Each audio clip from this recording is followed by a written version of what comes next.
Well, good morning, everyone. Mr. Minister, my friend, welcome back to Washington. It is always a pleasure to meet Minister Shankar, whether it's here in New York, in Delhi, Melbourne, Bali, or anywhere else. And I think our own conversations, deep extended conversations that have taken place, in fact, over many years, because we were counterparts when I was last at the State Department as Deputy Secretary.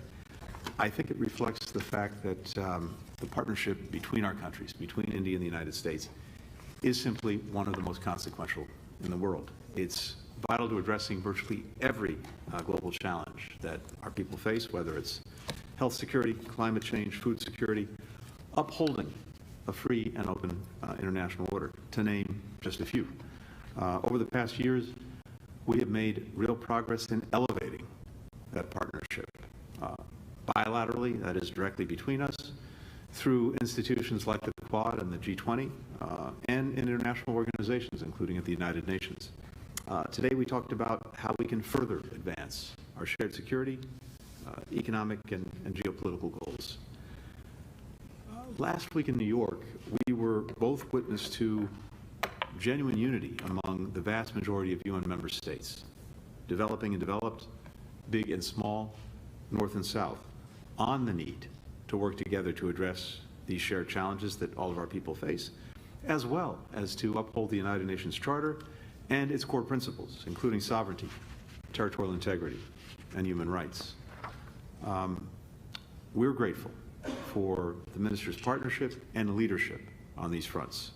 That includes in the Security Council, where, as we were together, he underscored the message that Prime Minister Modi delivered recently in Uzbekistan that, and I quote, "Today's era is not of war." And then in the General Assembly, where the Prime Minister said of India, and I quote, "We are on the side that respects the UN Charter and its founding principles," end quote. So is the United States. We recognize that to meet the challenges we face, members of the UN must not only uphold the Charter, but also modernize the institution, including by making the Security Council more inclusive. That's why in his address to the General Assembly, President Biden expressed his support for increasing the number of both permanent and non-permanent representatives of the Security Council, a long-standing goal of India. This includes permanent seats for those nations we've long supported and permanent seats for countries in Africa, Latin America, the Caribbean. In his own General Assembly address, the Minister also highlighted the food, fuel, and fertilizer crises that have hit countries as they struggle to rebuild from the COVID pandemic. And indeed, if you look at how we spent most of our week last week at the United Nations, it was focusing on these very challenges. We've been working to rally allies and partners, not only to help people around the world most affected by these crises, but also to make sure that we are part of the solution to creating durable ways of dealing with these challenges. For example, on food security, not only responding to the emergency need, but also helping countries develop durable agricultural productive capacity. We know as well that each of these crises has been exacerbated by Russia's war in Ukraine, and it's why we continue to marshal international pressure on President Putin to end his war of choice. We also held a Quad ministerial on the margins of the UN, with the Minister and I continuing to work with our Australian and Japanese counterparts to realize what is a shared vision of a free, open Indo-Pacific that's connected, that's prosperous, that's secure, and that is resilient. And here, it's worth emphasizing that we're bringing complementary strengths to bear on problems that none of us can address effectively alone. A few examples: cybercrime. You saw in the joint statement that we issued in New York last week our agreement to deny safe haven to ransomware operations emanating from within our respective countries, because a foothold anywhere can be used to stage attacks everywhere, and to assist one another in the face of cyber attacks against critical infrastructure. One of the clearest ways that Quad partners can continue to deliver for people across the region is by being there in times of their greatest need. In New York, we also took a step that will increase our capacity to do that. We signed a set of guidelines to deepen our coordination among the 4 countries on humanitarian assistance and disaster relief. In today's meeting, and as well at dinner last night, we also talked about ways to further strengthen our strategic partnership and advance shared objectives. This includes helping one another prevent a climate catastrophe and adapt to the changes to come, because the future of our people and people everywhere depends in no small part on hitting the ambitious targets that we both set. That includes India's goal of installing 500 gigawatts of non-fossil fuel capacity by 2030, which would mean more than 60% of India's electricity comes from non-polluting energy sources.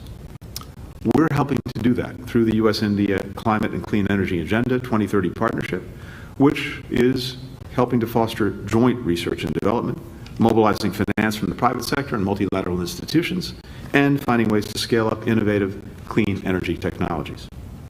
As the world's 2 biggest democracies, we're also committed to an enduring project, as our founders put it, of striving to form a more perfect union. This is a project for both of us. We have to work together to show that our democracies can meet our people's needs, and we must continue to hold ourselves, both of us, as well as our fellow democracies, to our core values, including respect for universal human rights, like freedom of religion and belief and freedom of expression, which makes our democracies stronger. We explored ways to keep building our dynamic economic partnership. The Indo-Pacific Economic Framework, which we launched in May, is one way we'll do this. Just a few weeks ago, India affirmed its intention to participate in 3 of the framework's pillars on supply chains, clean economy, and fair economy. The U.S. is India's largest trading partner, with $157 billion last year in bilateral trade. We're India's largest source of foreign direct investment, with a diverse range of U.S. companies investing $45 billion in India: Google, Microsoft, Whirlpool, Boeing, GE, and I could go on.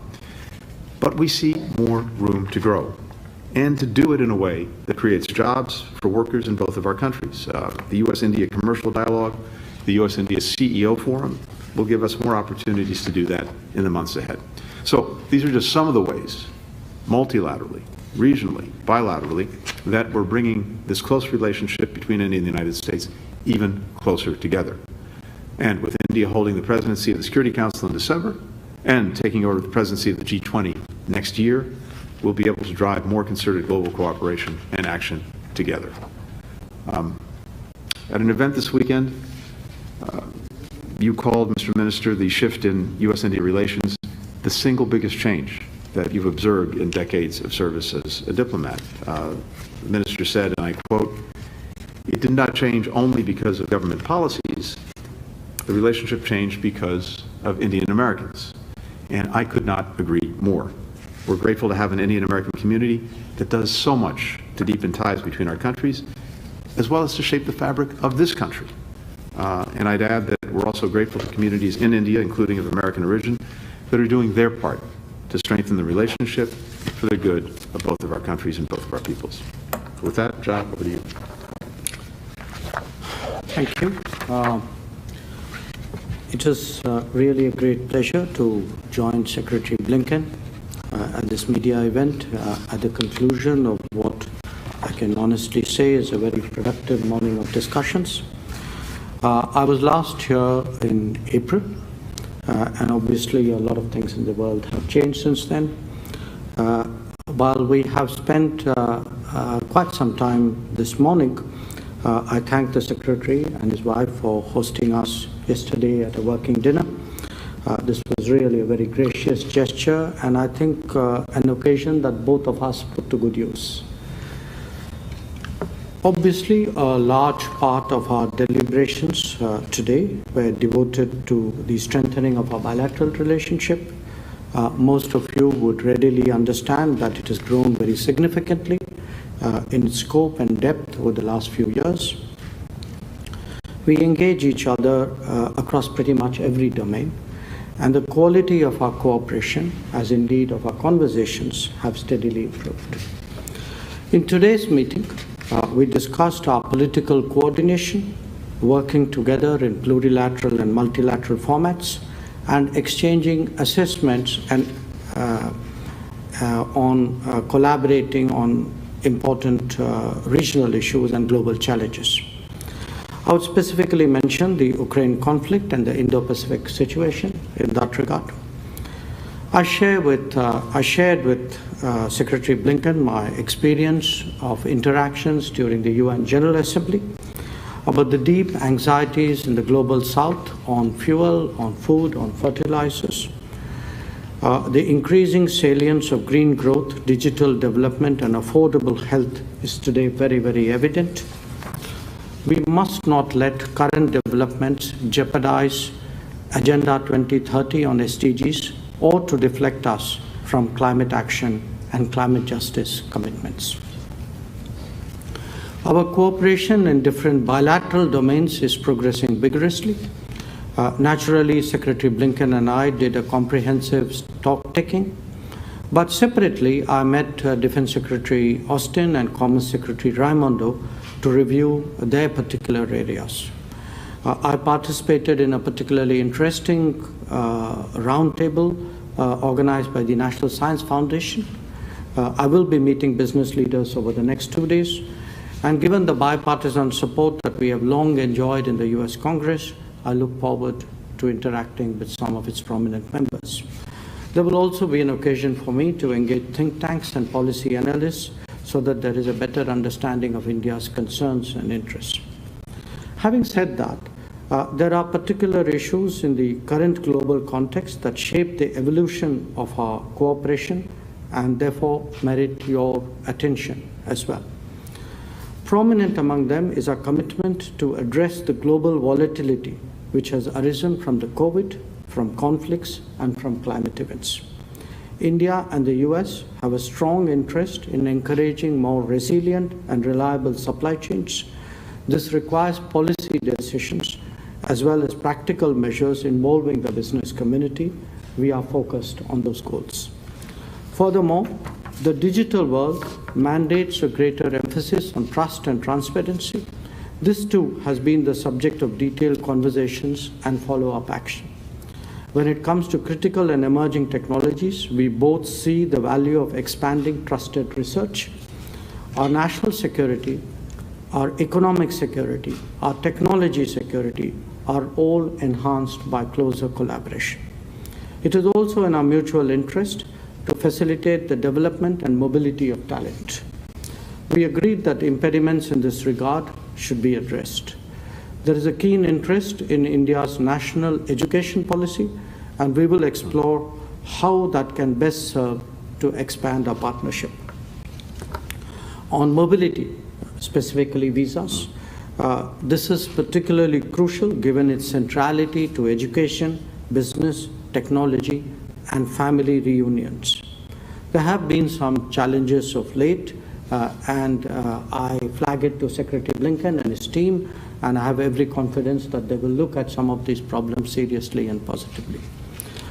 All these issues and more were evaluated not just in our bilateral context, but also from the perspective of the Quad and the I2U2. We are keen to move forward on the Indo-Pacific Economic Framework. I saw some creative thinking on how to repurpose established mechanisms for more contemporary collaboration. Our two countries are committed to contributing to the betterment of the global commons. True to our traditions, we rise above narrow national interest to serve the needs of the larger international community. We do so on the basis of our belief in a rules-based order, in our respect for international law, and in our adherence to the UN Charter. India-US cooperation is today visible across the length and breadth of the Indo-Pacific, and perhaps even beyond. It has many facets and expresses itself in different ways. We particularly value closer coordination in the Indian subcontinent, where we perceive that our convergences are very strong. It is essential that democracy, pluralism, progress, development, and prosperity are nurtured. Conversely, we must counter radicalization, extremism, and fundamentalism. India is widening its international footprint, and there are many more regions where we will be intersecting with American interests. It is to our mutual benefit that this be a complementary process. Coming out of the UNGA, the UNGA, the reform of the UN is a particularly topical subject. We appreciate the positive approach of the US to this issue, reflected in the position articulated by President Biden himself. We look forward to working with the US to take this further. I also expressed appreciation at the strong cooperation that we have got from the US on the question of tackling international terrorism. In particular, I refer to the listing of well-known and wanted terrorists by the UN sanction process. In many other formats too, our two countries collaborate to keep the world safer and more secure. We spoke over the last 2 days of our commitment to practicing and furthering democracy, human rights, and good governance. Each country approaches this set of issues from their history, tradition, and societal context. Our yardstick for judgment are the integrity of the democratic processes, the respect and credibility that they command with the people, and the non-discriminatory delivery of public goods and services. India does not believe that the efficacy or indeed the quality of democracy should be decided by vote banks. This is an area where we look forward to a healthy exchange of views. There will be convergences and best practices that we can both profit by and perhaps even share with third countries. India will be taking over the presidency of the G20 at the end of this year. I appreciate the expression of support by Secretary Blinken towards making our chairship successful. Once again, I thank the Secretary for his warm welcome, for the open and comfortable conversations we have had, and for his commitment to further what we both believe is the critical relationship of our era. Thank you. We'll now turn to questions. We'll start with Ian Marlowe of Bloomberg. Thank you.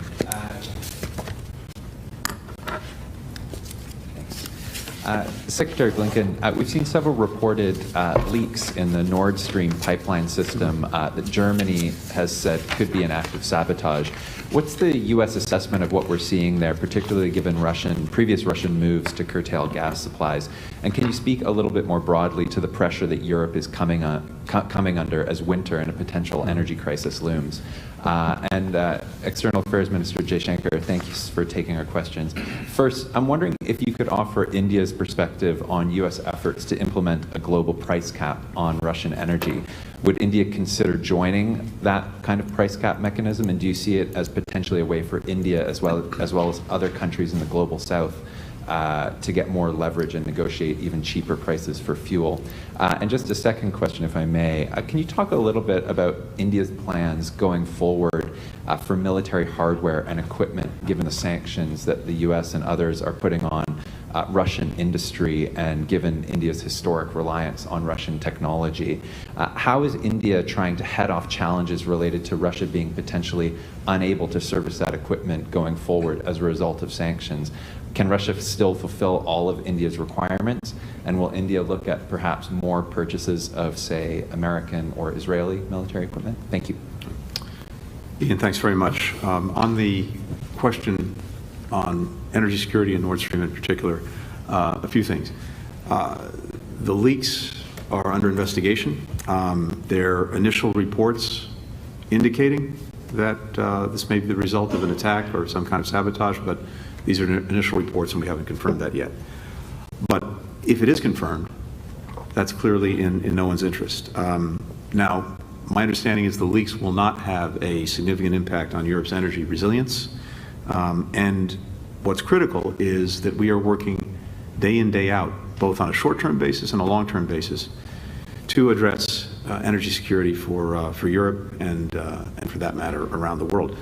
Short-term, just to cite a few examples, we are working on implementing the oil price cap to keep Russian oil flowing, but at a steep discount.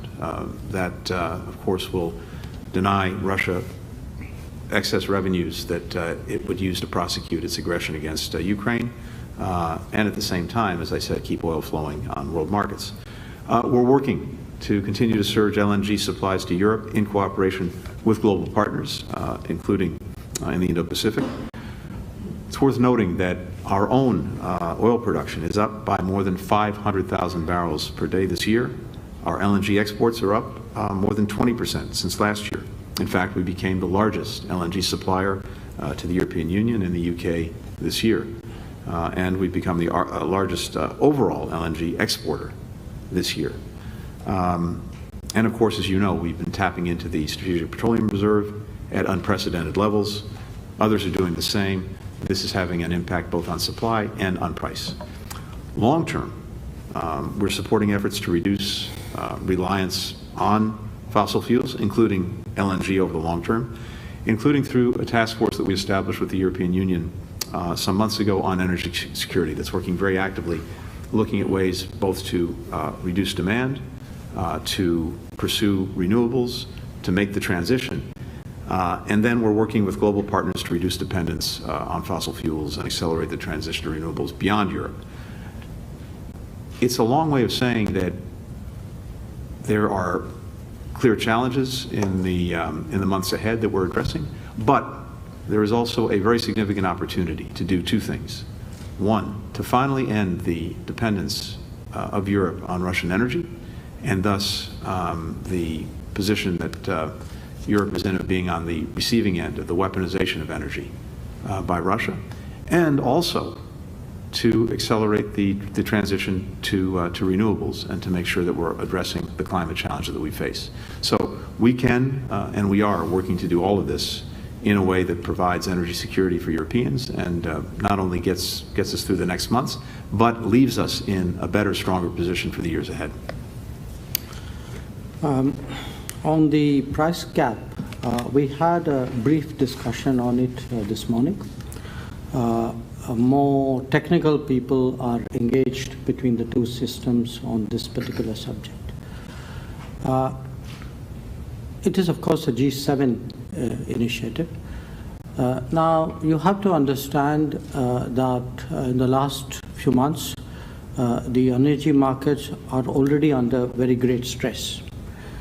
Countries in the global south have found it difficult to compete for limited energy, not just in terms of pricing, escalating pricing, but often in terms of availability. There are tenders, countries have had tenders for which they don't even get a reply from suppliers. So our concern right now is that energy markets already under stress must soften up. We would judge any situation, frankly, by how it affects us and other countries of the global south, because as I communicated to the Secretary, there is a very, very deep concern among developing countries about how their energy security needs are addressed or not. On the military equipment, to the best of my knowledge, I don't think in recent months we have faced any particular problems in terms of servicing and spare parts supply of equipment that we have got in the past from Russia. Whether where we get our military equipment and platforms from, that's not an issue, honestly, which is a new issue or an issue which has particularly changed because of geopolitical tensions. I think we look at possibilities across the world. We look at the quality of technology, the quality of capability, the terms on which that particular equipment is offered, and we exercise a choice which we believe is in our national interest. Now, if you were to look at the last 15 years, for example, you can see that we have actually procured a lot from the United States. If you were to consider, for example, aircraft, the C-17, the C-130, the P-8, or the Apache helicopter, or the Chinooks, or the howitzers, the M777 howitzers. We have done so from France. I mean, we bought recently the Rafale aircraft. We have done so from Israel. So we have a tradition of multi-sourcing. For us, how to get the optimal deal from a competitive situation is really what this is all about. We'll next turn to Lalit Jha, Trust of India. Thanks, Ned. Thanks, Mr. Minister. You have been associated with this India-US relationship for decades and dealt with, you have been dealing with this India-US relationship for decades and dealt multiple leadership, multiple administrations. What is your overall sense of the trajectory of the relationship? And Mr. Secretary, I would like to pick up a few points from your opening remarks. First, you said you discussed to strengthen a strategic partnership, and this includes helping each other. Mm-hmm. The recent decision of the U.S. To provide $450 million FM sales on F-16 maintenance package certainly is not doesn't help India's strategic national interest. Everyone knows where F-16 has been used in the past and where it will be used. Certainly is not being used for counter-terrorism operation, if you can help us understand that. On India's role in Ukraine, can you give us a sense what India can play a role in Ukraine peace process, given that Prime Minister Modi's recent remarks to President Putin and Mexico's proposal of a 3-member committee, including Prime Minister Modi, His Holiness Pope, and UN Secretary General to help resolve peace, bring peace in Ukraine. And finally, on your comments on Indian Americans, Indian Americans have played a big role in this relationship, and they are big supporters of Democratic Party. But there's frustration brewing up among this community as well because of the 700 days of visa waiting period among Indian Americans when they ask their friends and families and parents to come from India. All the embassies and consulates are giving them first appointment they are getting of 2024. Thank you, sir. Those were 6 questions bundled into one. It's very impressive. It's very impressive. I think you topped our colleague Ian. And so. Thank you. Well, look, I think the Secretary was good enough to refer to something I said on the weekend to a group of Indian Americans and Indians who live here, which is that the big change that I have seen in my 4 decades as a diplomat was actually in the transformation of India-US relations.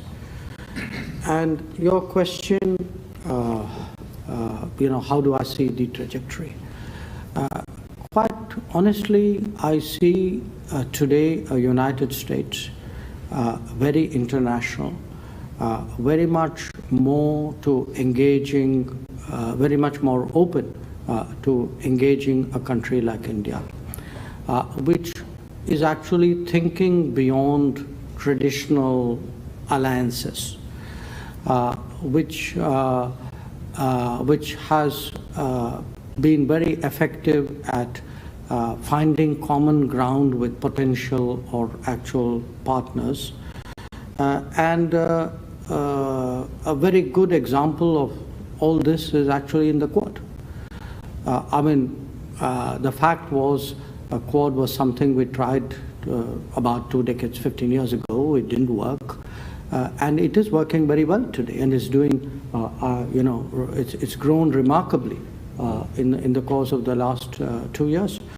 So I think for us, today the relationship with the US opens up a whole range of possibilities not just with the United States, though those are important in themselves, because I think at this point of time, there's so much that India, and I assume the US too, stands to benefit from working with the United States, whether it's economy, with its technology, with its security. But the other part is also, I would say, it's been for us a very positive experience, a very encouraging one with a lot of promise of working with the US to shape the direction of the world. To me, that's really the big jump which we have made. I think the more we work together, the more we engage each other, I think many more possibilities will come. So very frankly, that's a long way of saying that I'm very bullish about the relationship. I can only echo, first of all, what Mr. Jaishankar said.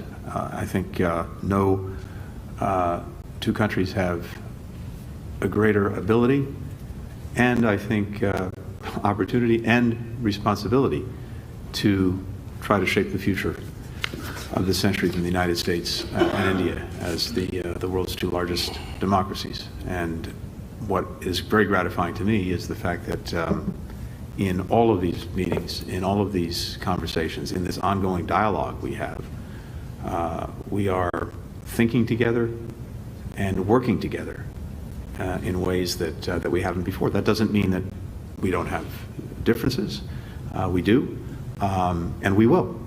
But it also means that because of the depth and quality of the dialogue we have, we talk about everything and work closely together on how we can advance the agenda that we have in common, which, as you've heard, I think, from both of us, extends to virtually every issue that is confronting our own citizens and people around the world. On the specific questions you raised, on the F-16s, to be very clear, and it's important, this is a sustainment program for F-16s that Pakistan has long had. These are not new planes, new systems, new weapons.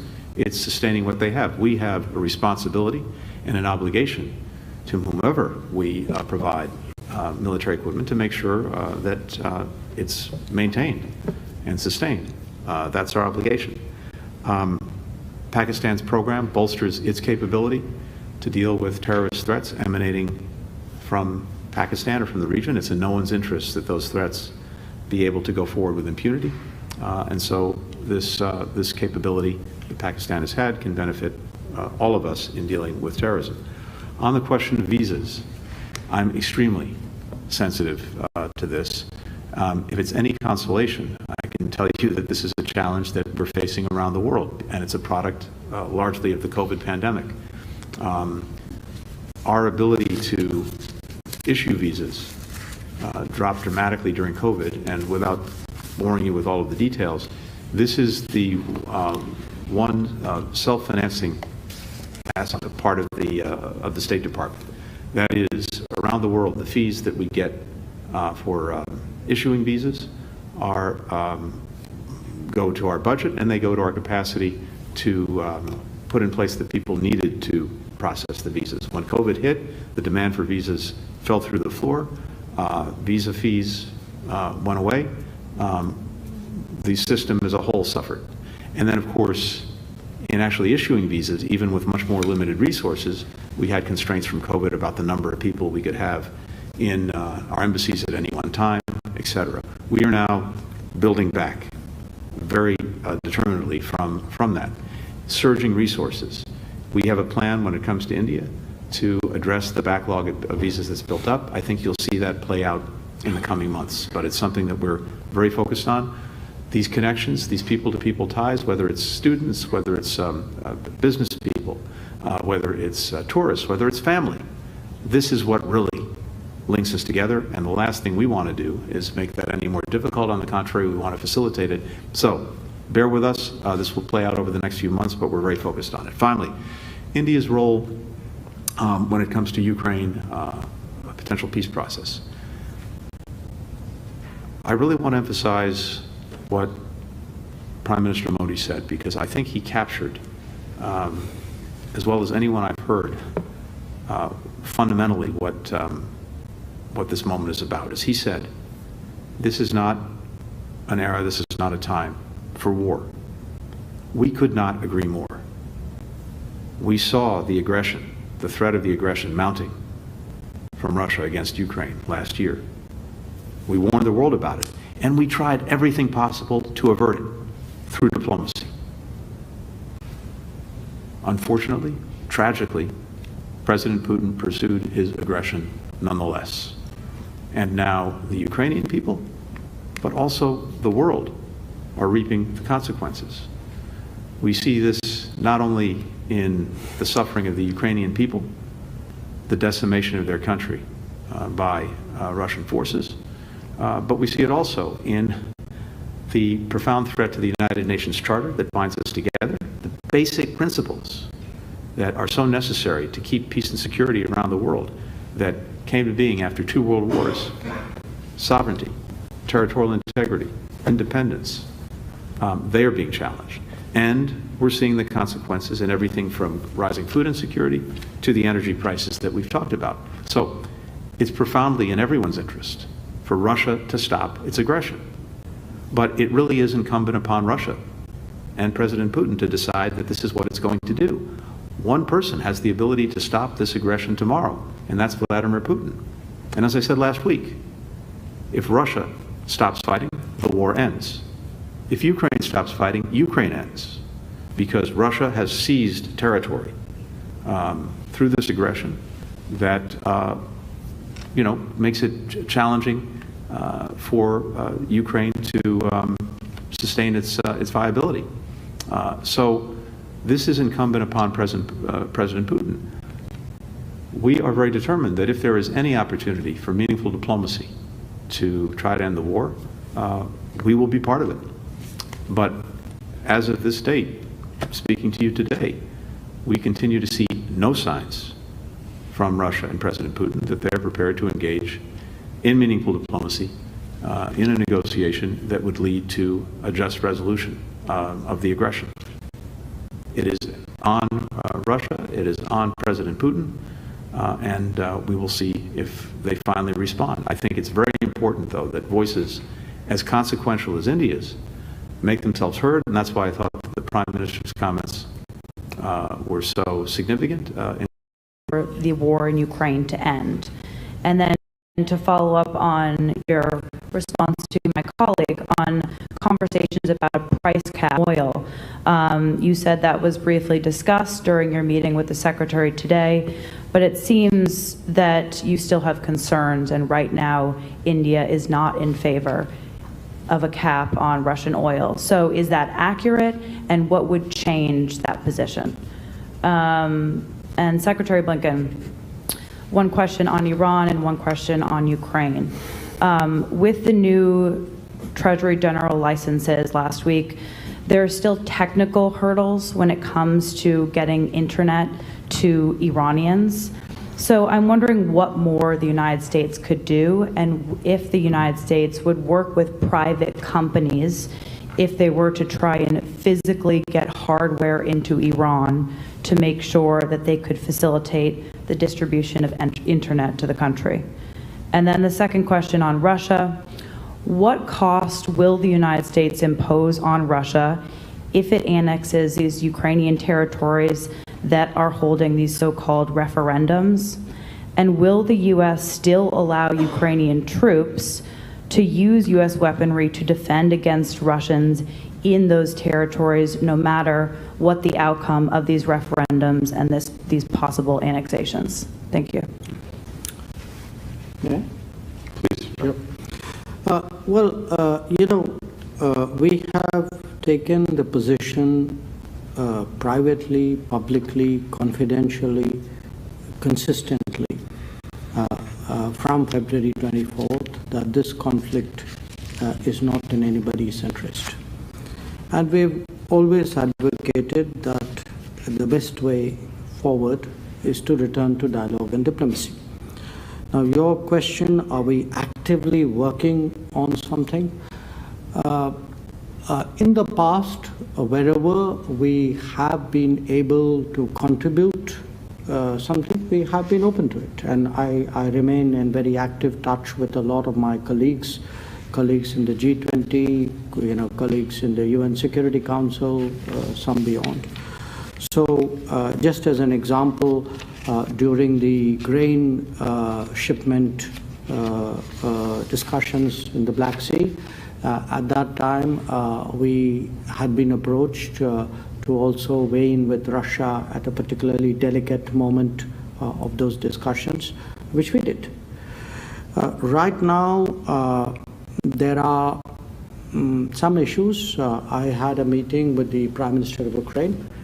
He did mention some very specific concerns which he thought merited our attention, where he thought we could be of some use.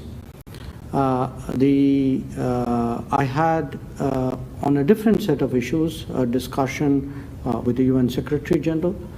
He's been very active, as you know, on a whole lot of specific concerns pertaining to the conflict, so it's not necessarily the overarching peace prospect, but even in the current scenario, are there issues which we can solve or in some way mitigate or ameliorate? So there was some discussion with the UN Secretary General as well.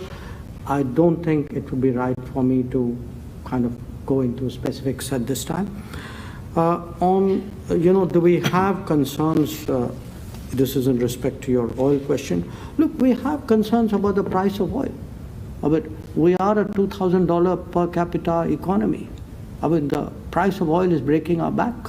That is our big concern. Kylie, first on Iran. First things first. Asa should be alive today.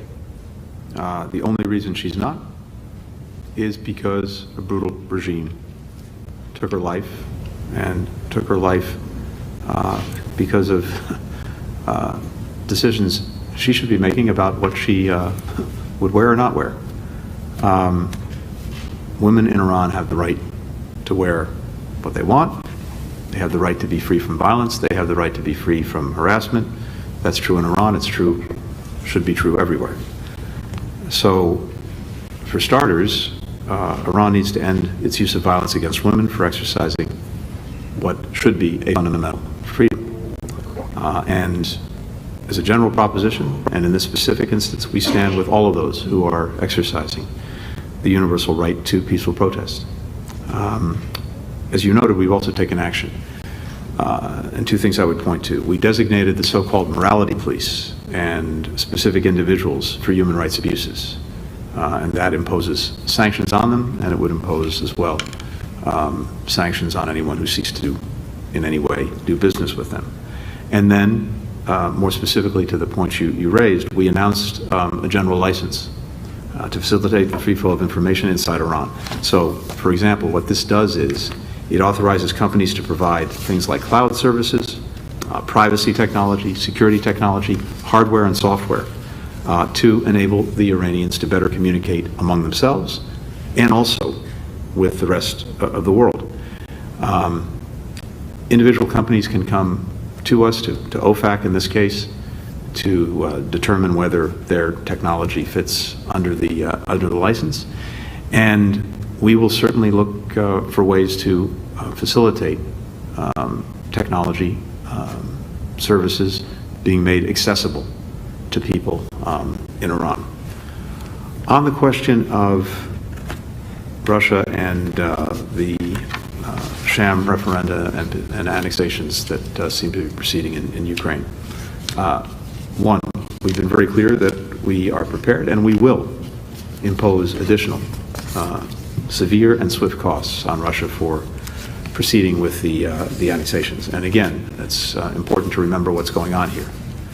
Russia invaded Ukraine, seized territory, and is engaged in a diabolical scheme on some of the territory it seized, where it has moved the local populace out, often through these filtration centers, where people may be deported to Russia, elsewhere in Ukraine, or they simply disappear. Then they bus Russians in, they install puppet governments, and then they engage in the referendum and manipulate in any event the outcome to then claim that the territory belongs to Russia through annexation. We and many other countries have already been crystal clear. We will not, indeed we will never recognize the annexation of Ukrainian territory by Russia.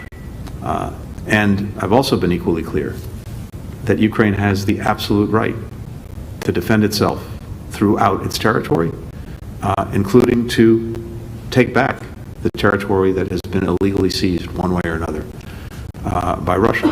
And the equipment, the weapons that we and many other countries are providing them have been used very effectively to do just that, as we've seen in northeast Ukraine and as we see as well in the south. And again, because there is no change at all in the territory that is being annexed by the Russians as a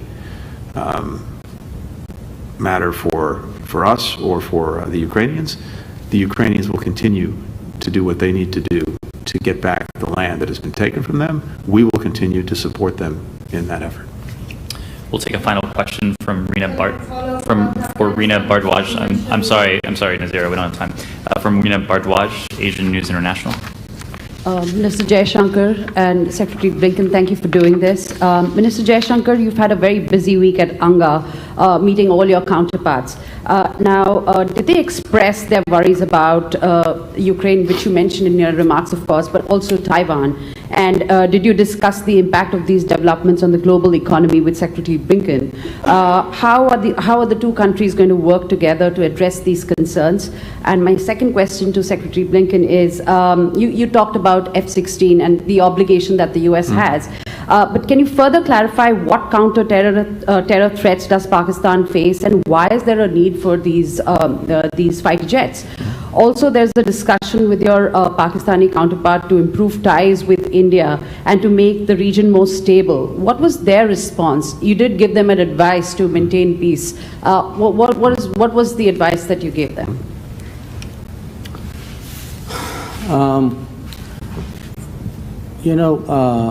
I had, of course, a lot of meetings in the UN that week. I met, I guess, roughly about half the delegations who were there.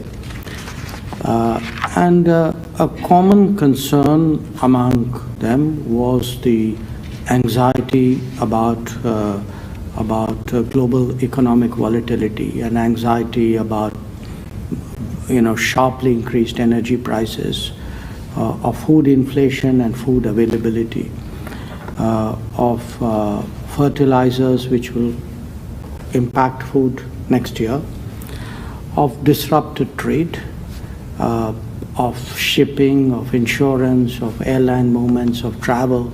So this was honestly not an optimistic global mood which you got from your colleagues. I think in particular what the impact, the consequences of the Ukraine conflict has been on many of these issues I spoke about. And also I think the prospect of instability or in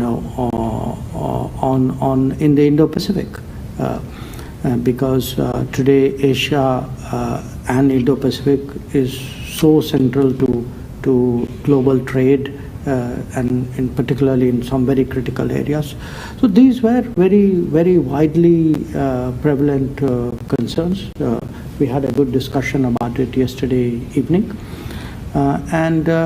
We do think today, I speak for India, but I also speak to some degree for the relationship having an impact on the world. We think the right thing today is to find ways of stabilizing the global economy, of softening prices, of making sure that global trade is more predictable, that the sources of anxieties and tensions are less. Because at the end of the day, that's really, Prime Minister Modi, of course, said this is not an era of war, but this is an era of where we seek development, where we seek prosperity, where we seek progress. And I think India nationally and India through its key partners would like to do more to strengthen those trends. On the question of the F-16s again, and it's important to be very clear, this is, as I said, about sustaining an existing program, not adding a new one. And we have a responsibility to do that wherever we're engaged in the provision of defense equipment like F-16s. And second, as to what these are for, there are clear terrorism threats that continue to emanate from Pakistan itself, as well as from neighboring countries. And whether it is TTP that may be targeting Pakistan, whether it's ISIS Khorasan, whether it's Al-Qaeda. I think the threats are clear, well known, and we all have an interest in making sure that we have the means to deal with them. And that's what this is about.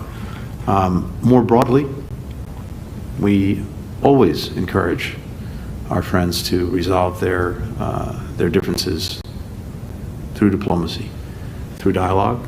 That hasn't changed. It won't change. It would not be appropriate for me to characterize Pakistan's response just as I wouldn't characterize our friend's response in a similar conversation. Thank you. Thank you, everyone. Thank you, Your Excellencies. Secretary, any comment on Afghanistan? Afghan minister doesn't